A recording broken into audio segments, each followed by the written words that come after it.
ગીનો ગીનો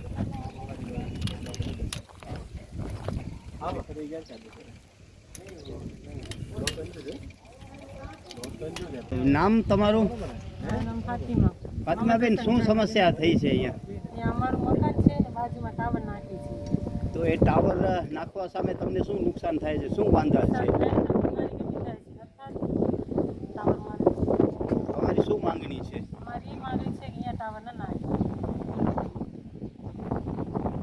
સુમરા સુલતાન હુસૈન. સુલતાનભાઈ, શું સમસ્યા થઈ છે તમારા સાહેબ, વિસ્તારમાં? અહીંયા કને છે ને રેસિડેન્સી એરિયામાં એ લોકો ટાવર નાખે છે. એ ટાવરની અરજી અમે કલેક્ટર સાહેબ, નગરપાલિકા, ભાડા ઓફિસ બધી જગ્યાએ આપી આવેલ છે. એ લોકોનો હજી કાંઈ નિકાલ નથી આવ્યો ને એ લોકો કામ ચાલુ કરી નાખ્યું છે. અમારી માંગ એક જ છે કે અહીંયા કને ટાવર ન પડે.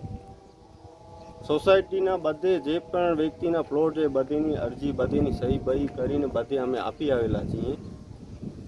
કારણ કે એનામાં નુકસાન પણ થાય છે ટાવરનું. તો હવે તમારી માંગણી શું છે? અમારી માંગણી તંત્ર પાસે એ જ છે કે અહીંયા કને ટાવર ઊભો ન થાય. કરવામાં આવશે તો અમે કોર્ટમાં પણ જઈશું, કોર્ટમાં પણ અપીલ નાખશું. એ અમારી તંત્ર પાસે ખાસ માંગણી છે કે જેમ બને એમ ટાવરનું કામ બંધ કરાવે. સમાજ છે. સિકંદરભાઈ, આ ટાવર પડે છે, શું તમારી માંગણી છે? માંગણી તો એ જ છે કે આ તો રેસિડેન્સી એરિયા છે અને અહીંયા ટાવર ન પડે તો સારી વાત છે.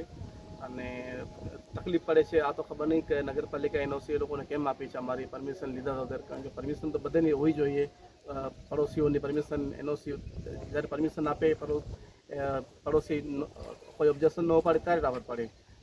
આ કેમ ટાવર પડે છે ખબર નહીં, શું કર્યું છે ખાતામાં ક્યાંક ને ક્યાંક મને લાગે છે કે ક્યાંક કોઈ પણ જાતનો વ્યવહાર થયો છે ત્યારે આ ટાવર પડે છે. તમારી માંગણી શું છે હવે? અમારી બસ માંગણી છે કે જલ્દી આ ટાવરનું કામ બંધ કરાવે. અને અમે પણ આમ જોઈએ છીએ તો આ ટાવર તો બિલકુલ નબળું, અને કારણ કે 8 ફૂટ ખાડો ખોદ્યો છે અને પાણી નીકળી આવે છે જમીનમાં. તો આ ટાવરની મજબૂતાઈ પર અને પાછળ બાજુમાં જ 200 મીટર ઉપર સ્કૂલ છે. બે શાળાઓ છે, એક લેફ્ટ સાઈડ એક રાઈટ સાઈડમાં 200 મીટર ઉપર સ્કૂલો આવેલી છે. તો ખબર નહીં હવે આ 2 દિવસ પહેલાં જ ભાસ્કરમાં આપણે આવેલો હતો કે પડોશીઓ કોઈ પણ રેસિડેન્સી એરિયામાં કોઈ પણ વાંધો ઉપાડે તો એ રદ કરવામાં આવે છે. અમારે તો 100% જેટલા પ્લોટમાં એ રહે છે અહીંયા તો બધાનો વાંધો છે. તો પછી આવું શું કામ એમ? આવી રહ્યું એનું પેપર જે નગરપાલિકાએ બહાર પાડ્યું હતું